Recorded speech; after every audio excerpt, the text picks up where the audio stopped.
Hey guys, welcome back. So, Rambo, Last Blood. I watched this 2 weeks ago. I haven't done a review on it yet because, well, I really didn't want to. I didn't want to talk about this movie because I didn't like it. Sorry, Rambo, but this movie was, wow. It wasn't quite what I expected. I did a reaction to the trailers as they were released last year, and I was really excited to see this.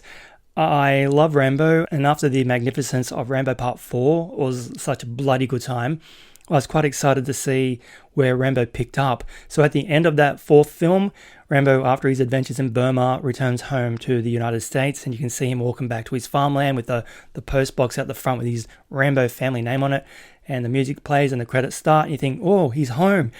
And then they announced that he's doing another film, and like, great, Rambo's at home. And they started doing little synopsises of the plot. Basically, John Rambo taking on the Mexican cartel.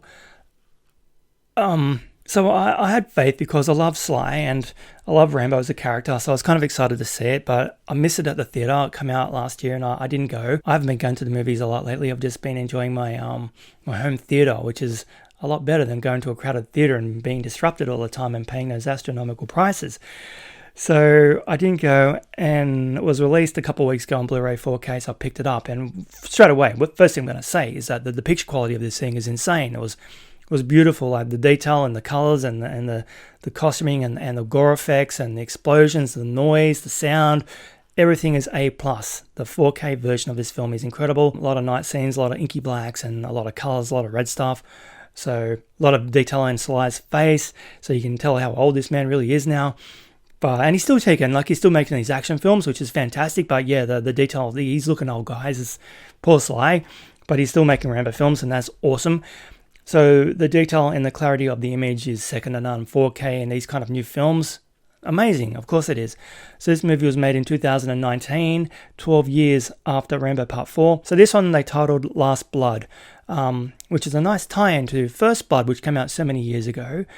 And I was thinking this is the last one. So there's been talk recently that he's got another Rambo film in him, maybe two. So he's not quite finished with the character yet. So this might not be the swan song that I anticipated. And I'm kind of glad for that, because if they do more Rambo films, and that means they've got the opportunity to improve on what they did with this one. I'm going to read the basic plot of the film here. Rambo must confront his past and unearth his ruthless combat skills to exact revenge in a final mission. See, it's not a final mission if he's going to come back. So basically, he's home again now, and I don't know if it's not really clear if he's still living on his original homestead that he arrived at the end of the previous film, and he's living with a couple other characters, Maria and Gabrielle.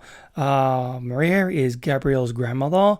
I don't know who Maria is in relation to Rambo. I don't know if they've got a relationship or not, or if she's just a caretaker, or if he's just renting, or they're renting. I don't know. It doesn't make it clear.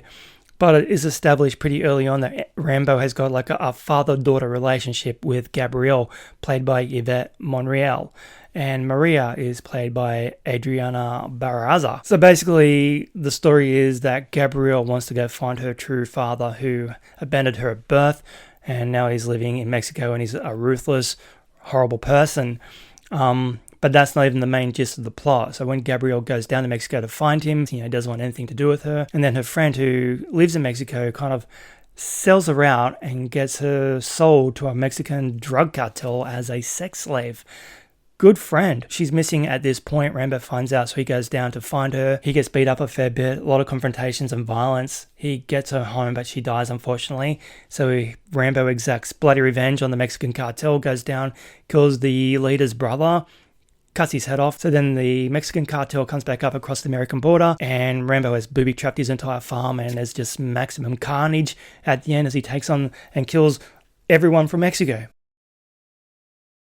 So if this was just Sly Stallone making a new action film with no ties to Rambo at all, it would have been a good fun time. It would have been decent, but being a Rambo film, the caliber and quality from the previous ones really drops.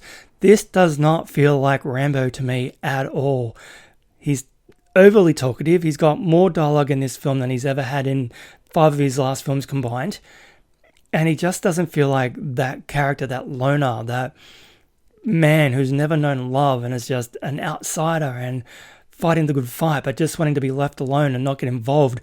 Here he is revenge driven. He goes on a mission to kill people. Granted, like, his daughter or daughter figure is killed at the hands of these mongrels, so he's got intent, and that's understandable.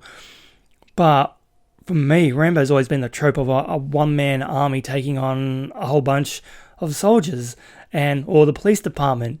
This one taking on the drug cartel just didn't feel like Rambo. I mean, it was competently done and stuff, but the true character was completely forgotten. There was no Rambo tone in this movie at all, period, which is really ironic. So Sly has been playing Rambo for so long, knows this character inside and out. So for him to let this happen, I don't get it. He wrote and directed part 4, and he's a great director, he really is. So this one was directed by Adrian Grunberg, who also did Get the Gringo with Mel Gibson. That's it, and an episode from a TV series. So this guy hasn't done a lot. He was a second unit director on Narcos, Jack Reacher, Never Go Back, Sense8, which is a really decent show, and Apocalypto, a whole bunch of things. So he lives in Mexico, so I guess that's why he was the best director for this film, because he lives in Mexico. He's not Mexican. And I just want to see who wrote this as well. Writer Matthew Krolenick, and Sly Stallone is credited as a screenplay. So I don't know, it feels like they really kind of dropped the ball with this one. I mean, yeah, like I said, the disc looked pretty, but I didn't have a good time watching it. So out of all the Rambo films, man, this is really the worst one. And I really didn't like 3 very much, but this one is way below 3. Do I recommend you check out Rambo Last Blood? Well, if you're a fan of the franchise, take a look, because it's interesting to see where the character ends up. I don't know if you're going to agree with me on this one, but it wasn't a Rambo film to me. I really didn't enjoy it at all. The same thing happened with his Rocky franchise. When he got to Rocky 5, that film fell really flat as well.